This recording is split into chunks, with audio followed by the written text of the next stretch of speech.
9 acres is nothing. Right. 9 acres is great if you want to build Wrigley Field. Okay, right, which is basically a stadium with nothing in it other than a ball field and some seats, Right. because that's built in 1914. um, but modern stadiums are 12, 15 acres at least. And if you want all the stuff that you're going to try and make money off of, all the different concessions areas and luxury suites and lounges for people to sit in when they're not watching the game, you need more room than that. And if you're building a retractable roof, those things take up a ton of room, right? Right. Because you have the supports, you have to have room for the roof to retract into. It doesn't seem feasible in 9 acres. They're like, no, we'll work it out somehow. The roof will retract over the buildings next door, that aren't our property.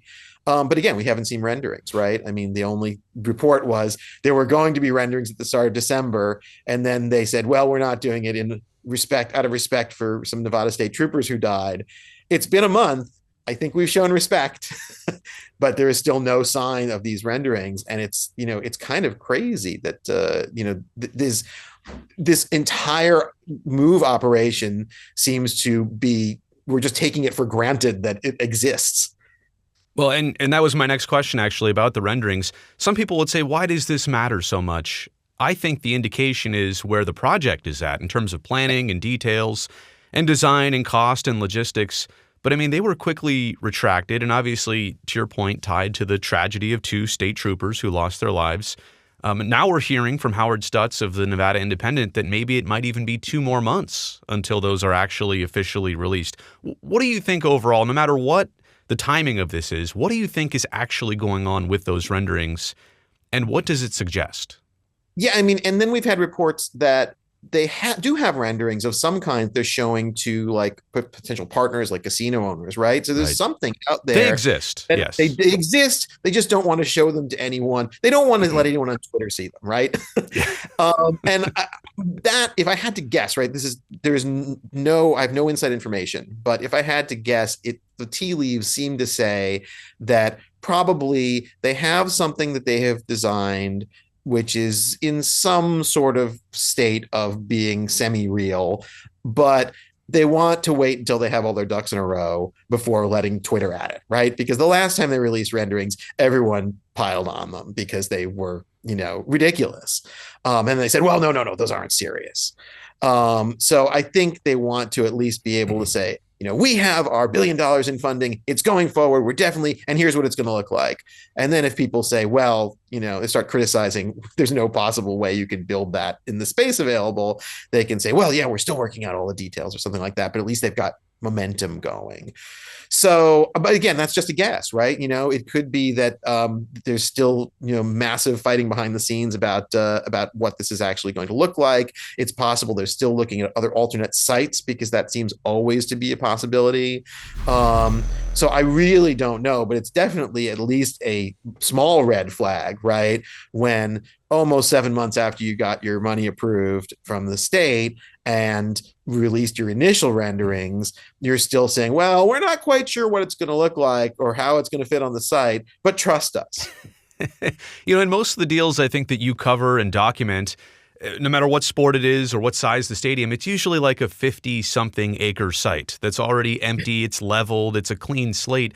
I think the complication of this one, and maybe it deals with the renderings, is that you have to think about what do the other 26 acres look like. And for Bally's and GLPI, who own and run the Tropicana, and they are going to rebuild something else, you're having to not only do your stadium renderings, but you're also, I think, realistically having to put out something that is accurate to what they're going to do.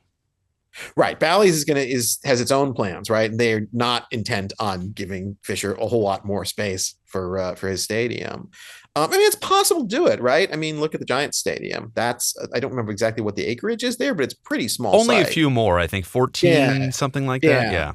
Yeah. So it is somewhat doable if you're creative. Again, they don't have a roof. That's a huge issue. Right. So I'm not saying that it can't be done.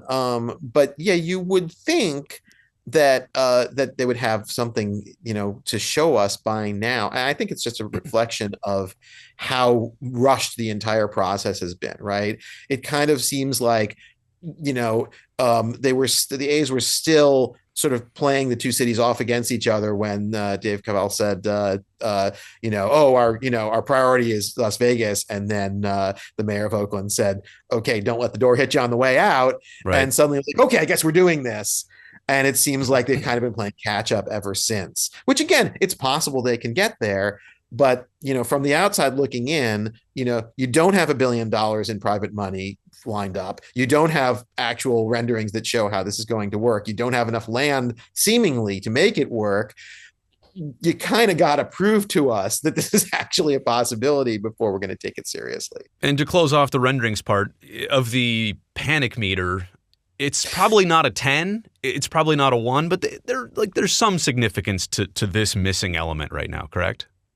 Yeah, and we've seen this before. I remember when the Miami soccer franchise, right, Inter Miami, was talking about building a new stadium in there, and they produced a rendering where part of the rendering overlapped into the street. They just like pasted a picture of a stadium onto the street. It was like on top of parked cars. And everyone was like, that doesn't really work. It's like, no, don't worry. Yeah. We'll make it work. And they made it work by picking an entirely different site in a public park. Sounds like some bad AI. I've been making AI renderings of pretty much anything I want. And it's kind of the weird thing is people look at renderings these days and say, well, it's so easy. Anybody can do it. Why can't something accurate here be produced by a professional? Why is it that hard? Anyway, I'll move on.